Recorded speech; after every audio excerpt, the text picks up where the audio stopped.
Nunca é tarde para o amor. O que vivi na minha última etapa da vida. Helena acordou com a fraca luz da manhã atravessando as cortinas do seu imenso quarto. A cama, grande demais para uma pessoa só, era um lembrete cruel de sua solidão. Desde que seu marido partiu há 3 anos, as manhãs se tornaram frias e sombrias. A ausência da voz dele, dos passos, do riso, era um eco que martelava seu coração dia após dia. Ela se levantou devagar, o peso dos anos refletido em cada movimento. Aos 65 anos, tinha tudo o que muitos sonham. Uma mansão imponente, joias caras e uma conta bancária recheada que garantiria uma vida sem preocupações. Mas no fundo nada disso tinha valor. Seu coração gritava por algo que o dinheiro não podia comprar. Enquanto preparava o café da manhã, olhou para a mesa de jantar. Grande o suficiente para acomodar toda a família, mas há anos servia apenas para ela e o silêncio. Seus filhos, agora adultos, mal a visitavam. Quando tentava falar com eles, sempre havia uma desculpa pronta. Mãe, essa semana está uma loucura no trabalho. Eu te ligo no domingo, tá? Dizia o filho mais velho, sempre com pressa. Ai, mãe, me entende. Os meninos têm atividades o tempo todo, mal tenho 1 minuto para respirar. Depois a gente conversa, respondia a filha, com aquele tom que Helena já conhecia bem. Ela sorria e fingia que não doía, mas cada vez que desligava o telefone, o vazio em seu peito aumentava. Tinha 2 filhos e 4 netos, mas nenhum parecia ter tempo para ela. Naquele dia, decidiu sair para o jardim. O ar fresco trazia o perfume das rosas que ela mesma havia plantado anos atrás. Sentou-se em um banco de pedra e fechou os olhos, tentando ignorar a solidão que a consumia. Quando os abriu, viu seu vizinho Andrés, regando as plantas do outro lado da cerca. Bom dia, dona Helena, ele disse com um sorriso acolhedor. Bom dia, Andrés. Como está? Melhor do que nunca. E você? Helena hesitou por um instante, mas não pôde conter o desabafo. A verdade? Um pouco sozinha. Andrés a olhou com compaixão. Ele também era viúvo, mas sua vida havia sido o oposto da dela. Enquanto Helena sempre viveu cercada de luxo e conforto, Andrés trabalhou duro toda a vida. Suas mãos estavam calejadas pelo esforço, mas seu coração era puro e cheio de bondade. A solidão pesa quando não é escolhida, ele disse, deixando a mangueira de lado e se apoiando na cerca. Mas sempre há formas de torná-la mais leve. Como? Helena perguntou, sem esconder a dor na voz. Com companhia, respondeu ele, sem hesitar. Naquela tarde, pela primeira vez, Helena e Andrés conversaram mais do que os cumprimentos habituais. Ele contou sobre sua esposa, sobre os anos difíceis após a morte dela, sobre os dias em que a casa parecia um túmulo. E Helena, por sua vez, falou sobre o vazio que seus filhos deixaram, sobre o quanto se sentia invisível, sobre o medo de morrer sem ninguém ao lado. Os dias passaram e pouco a pouco, Andrés começou a visitá-la todas as tardes. Trazia pão fresco da padaria do bairro ou um pequeno buquê de flores do seu jardim. Com ele, Helena sentia que a casa voltava a ter vida. Sentia-se vista, ouvida, amada. Mas então, seus filhos descobriram sobre Andrés. E o inferno começou. Mãe, quem é esse homem que está sempre aí? O filho mais velho perguntou, a voz carregada de desconfiança. É só meu vizinho, Andrés. E o que ele quer com você? Insistiu ele. Helena sentiu um nó na garganta. Ele não quer nada. Só conversa comigo.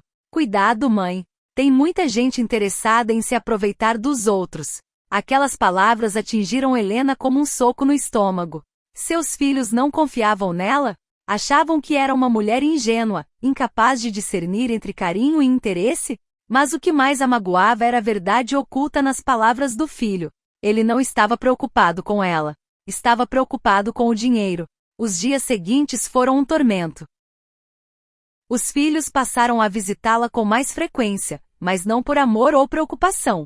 Eles vigiavam Andrés, faziam perguntas incômodas e lançavam olhares acusadores. Mas Andrés não se intimidou. Continuou visitando Helena com a mesma doçura de sempre. Você não precisa provar nada a eles, Helena. Eles têm a vida deles. Você tem direito a ter a sua. E foi naquele instante que Helena percebeu o que precisava fazer. Ela havia passado anos esperando o amor dos filhos, tentando se convencer de que um dia, eles iriam procurá-la por afeto e não por interesse. Mas agora, olhando para Andrés, Um homem simples que lhe dava tudo sem pedir nada em troca, soube que estava na hora de tomar uma decisão. Uma decisão que mudaria tudo. Naquela noite, Helena ficou acordada por horas. Olhava para o teto, relembrando cada conversa com seus filhos. Cada visita carregada de desconfiança, cada olhar de julgamento. Andrés havia se tornado seu único refúgio. Com ele, as tardes passavam mais rápido, o riso voltava a preencher os espaços vazios da casa e por alguns momentos, Helena conseguia esquecer que era apenas uma sombra na vida dos filhos. Na manhã seguinte tomou uma decisão. Levantou-se determinada, tomou um banho demorado, colocou seu melhor vestido e foi até a casa de Andrés. Andrés, preciso falar com você. Ele a olhou preocupado. Aconteceu alguma coisa? Sim, respondeu ela sem hesitar. Eu cansei de ser a mãe que eles lembram apenas quando querem dinheiro. Cansei de ser tratada como um objeto que eles podem controlar. Quero viver, quero ser feliz, e quero fazer isso com você. Andrés abriu um sorriso tímido, mas seus olhos brilhavam de emoção. Helena, eu pensei que nunca fosse dizer isso, mas eu também sinto o mesmo. Os dois se abraçaram e naquele instante, Helena sentiu que havia encontrado algo que nem todo o dinheiro do mundo poderia comprar. Um amor verdadeiro sem segundas intenções, sem interesses ocultos. Mas os filhos não demoraram a perceber que algo estava acontecendo. O primeiro a aparecer foi o filho mais velho. Entrou na casa sem avisar, os olhos cheios de fúria. O que está acontecendo aqui, mãe? Perguntou, encontrando Andrés sentado na sala. Eu e Andrés estamos juntos, respondeu Helena, tentando manter a calma. Juntos? Ele repetiu, quase rindo. Mãe, você perdeu o juízo? Esse homem é um aproveitador. Não fale assim dele. Helena gritou, a voz tremendo. Ele é o único que realmente se importa comigo. Claro, ele quer seu dinheiro. É óbvio. Andrés se levantou, o rosto sério. Eu nunca pedi nada para sua mãe. Nunca quis nada além da companhia dela. E eu devo acreditar em você? O filho retrucou, cruzando os braços. Minha mãe é uma mulher rica e sozinha. E você é um homem pobre e esperto. Essa história está clara demais. Helena sentiu o coração partir. O próprio filho a estava tratando como uma idiota. Sabe de uma coisa? Disse ela, respirando fundo. Talvez você esteja certo. Talvez eu esteja perdendo o juízo. Mas, pela primeira vez em anos, estou feliz. E eu não vou abrir mão disso. O filho saiu batendo a porta. Dias depois a filha apareceu. Mais fria, mais calculista. Sentou-se ao lado da mãe, pegou suas mãos e fingiu preocupação. Mãe, eu te amo. Só quero seu bem. Esse homem não presta. Você não vê? Ele está manipulando você. Você realmente acha isso? Helena perguntou, os olhos marejados. Tenho certeza. E por isso, nós decidimos que o melhor para você é que alguém cuide das suas finanças. Assim você não corre o risco de ser enganada. E quem seria essa pessoa? Helena perguntou, já sabendo a resposta. Eu e meu irmão, claro. Somos sua família, mãe. Queremos te proteger. Helena riu. Uma risada amarga cheia de dor. Agora vocês querem me proteger? Agora que eu finalmente encontrei alguém que me faz feliz? Mãe, estamos fazendo isso pelo seu bem. Pelo meu bem ou pelo meu dinheiro? A filha não respondeu. Apenas baixou os olhos, sem coragem de encará-la. Naquela noite, Andrés a encontrou chorando no jardim. Eles querem controlar minha vida, disse ela, as lágrimas escorrendo pelo rosto. Querem me tirar tudo. Querem que eu continue sendo a velha rica e solitária que obedece a cada capricho deles. Andrés a abraçou, passando a mão pelos cabelos dela. Eles não podem te obrigar a nada. Você é uma mulher livre, Helena. Você pode escolher. Mas eu não sei o que fazer. Tenho medo de perder tudo. E o que é tudo, Helena? Uma casa cheia de móveis caros? Joias que você nunca usa? Uma conta bancária que só serve para atrair cobras? Helena fechou os olhos. Andrés tinha razão. Ela estava presa a um castelo de ilusões. Uma prisão dourada construída por filhos que só a viam como um cofre ambulante. Andrés, eu quero fazer algo. Algo que vai mudar tudo. O que você vai fazer? Helena respirou fundo, limpou as lágrimas e olhou para ele com uma determinação que nunca havia sentido antes. Vou mostrar a eles que eu sou mais do que um nome em uma conta bancária. Vou mostrar que eu sou capaz de recomeçar. Vou dar um novo destino à minha vida. E naquele instante, uma ideia começou a nascer em sua mente. Uma ideia que iria abalar o mundo dos seus filhos e transformar sua vida para sempre. No dia seguinte, Helena chamou um advogado. Sentou-se à mesa da sala de jantar, com Andrés ao seu lado e expôs sua decisão. Quero mudar meu testamento. O advogado franziu a testa. A senhora tem certeza disso? Absoluta, respondeu Helena com a voz firme. Meus filhos não estão preocupados comigo. Eles estão preocupados com o meu dinheiro. E o que a senhora pretende fazer? Perguntou ele, anotando em um bloco. Quero deixar metade da minha fortuna para Andrés, e a outra metade para uma instituição de caridade. Andrés arregalou os olhos. Helena, eu não posso aceitar isso. Pode sim, respondeu ela sem hesitar. Você esteve ao meu lado quando eu mais precisei. Me deu companhia, amor, atenção. Coisas que meus filhos nunca fizeram. Mas eles são sua família, insistiu Andrés, visivelmente desconfortável. E você é minha escolha, disse Helena, segurando a mão dele. Eles escolheram me tratar como uma velha inútil. Agora eu escolho você. O advogado fez as anotações, mas antes de sair, alertou. A senhora sabe que essa decisão pode causar muitos problemas, certo? Seus filhos podem contestar o testamento. Helena sorriu, mas era um sorriso triste. Que venham. Estou pronta. Nos dias que seguiram, o inferno se instalou. O filho mais velho apareceu na casa furioso aos gritos. Você enlouqueceu, mãe? Vai dar metade da sua fortuna para um homem que mal conhece? Eu conheço Andrés mais do que conheço você, retrucou ela, sem medo. Ele esteve ao meu lado enquanto vocês me tratavam como uma carteira ambulante. Ele está te manipulando, gritou o filho, batendo na mesa. Ele só quer seu dinheiro. E você não? Helena gritou de volta. Porque é só isso que vocês querem. Meu dinheiro. Não minha companhia, não meu amor. Só o que eu posso oferecer a vocês. O filho saiu batendo a porta, deixando um rastro de raiva. No dia seguinte foi a vez da filha. Ela chegou chorando, abraçou a mãe e tentou uma abordagem diferente. Mãe, eu te amo. Por favor, não faça isso. Esse homem vai te enganar, vai te roubar tudo. Ele não vai me roubar nada. E mesmo que roubasse, pelo menos eu tive alguém que se importou comigo. Nós também nos importamos. Gritou a filha, as lágrimas escorrendo. Não, Helena balançou a cabeça. Vocês se importam com o meu dinheiro. E a partir de agora ele não pertence mais a vocês. A filha caiu no chão, desesperada. Mãe, por favor, não faça isso. Helena se abaixou, levantou o rosto da filha e a olhou nos olhos. Um dia, vocês vão perceber que perderam muito mais do que dinheiro. Perderam a única pessoa que realmente os amava. Naquela noite, Helena e Andrés abriram uma garrafa de vinho e brindaram.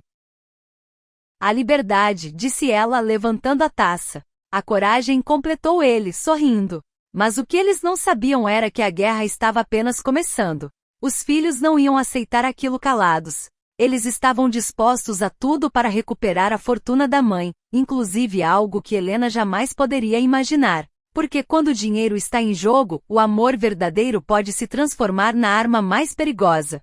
Na manhã seguinte, Helena recebeu uma intimação. Seus filhos estavam contestando o testamento, alegando que a mãe não estava em pleno uso de suas faculdades mentais ao transferir metade da fortuna para Andrés. Eles querem me declarar incapaz, disse Helena atônita, segurando o papel com as mãos trêmulas.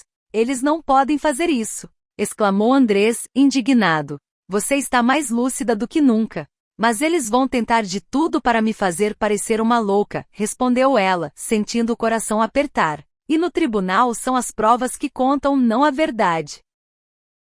Os dias que se seguiram foram um verdadeiro pesadelo.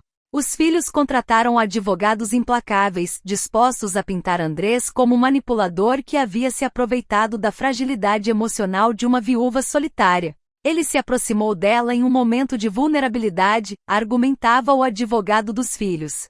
Ele a isolou da família, fez promessas falsas e a convenceu a doar metade da herança. Isso é claramente um caso de abuso financeiro. Helena, sentada na sala do tribunal, ouvia tudo em silêncio. Andrés estava ao seu lado, mas ela via a tensão em seu rosto. Eles estão tentando nos destruir, sussurrou ele. E vão conseguir se eu não fizer algo, respondeu Helena, respirando fundo. Quando chegou a sua vez de depor, Helena se levantou, ajeitou o vestido e caminhou até o banco de testemunhas. Os olhos de seus filhos estavam cravados nela, cheios de rancor e ambição. Dona Helena, a senhora acredita que está sendo manipulada por Andrés? Perguntou o advogado dos filhos com um sorriso cínico. Não, respondeu ela, firme. Andrés é a única pessoa que realmente se importou comigo. Mas ele não pediu dinheiro à senhora? Nunca. E por que então a senhora decidiu dar metade da sua fortuna a ele? Helena olhou para Andrés, que a observava com os olhos marejados. Porque ele me deu algo que ninguém mais deu. Ele me deu amor. Os filhos começaram a cochichar entre si, visivelmente incomodados. E seus filhos, senhora Helena? Eles não a amam? Eles amam meu dinheiro, respondeu ela, sem hesitar. E é por isso que estamos aqui hoje. O advogado dos filhos cruzou os braços. Então a senhora acredita que Andrés a ama de verdade? Sim. E se ele quisesse me roubar, não precisaria ter esperado tanto. Eu teria dado tudo a ele no primeiro dia. A tensão na sala era palpável.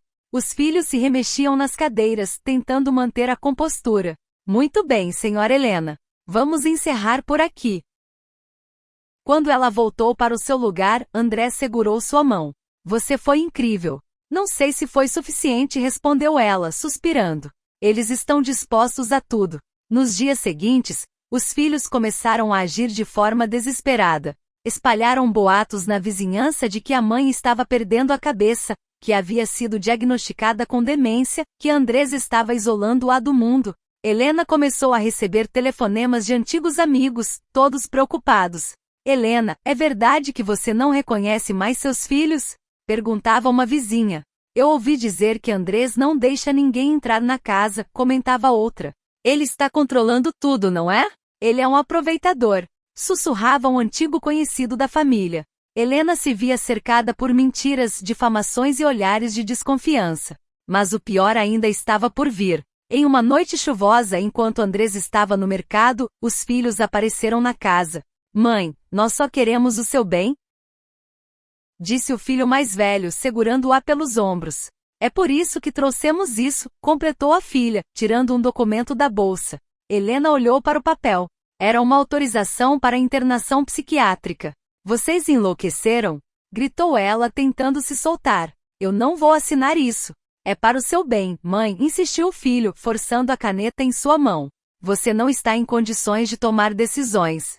Helena começou a chorar, tentando se afastar. Mas os filhos a cercaram, prontos para forçá-la a assinar. Foi então que a porta se abriu com um estrondo. Andrés entrou, encharcado de chuva, os olhos cheios de fúria. Larguem ela agora! Gritou ele, avançando sobre os filhos. Esse é o manipulador! Gritou o filho, tentando segurá-lo. Ele quer roubar tudo. Andrés empurrou o rapaz, pegou Helena nos braços e a abraçou com força. Eu não vou deixar que façam isso com você. Helena chorava, agarrando-se a ele como se sua vida dependesse disso. Me tira daqui, Andrés. Me tira daqui. Andrés a pegou no colo, ignorando os gritos dos filhos, e saiu da casa correndo sob a chuva. Colocou-a no carro e acelerou sem olhar para trás. Para onde vamos? Perguntou Helena, ainda tremendo. Para um lugar onde eles nunca mais possam te machucar, respondeu Andrés, acelerando ainda mais. E enquanto a chuva caía, enquanto a mansão desaparecia no retrovisor, Helena sentiu que finalmente havia escapado da prisão dourada onde viveu a vida inteira. Agora, o verdadeiro recomeço estava apenas começando. Se você ouviu essa história, inscreva-se no canal Narrativas em Família e ative o sininho para não perder nenhuma das nossas histórias, cheias de amor, fé e emoção.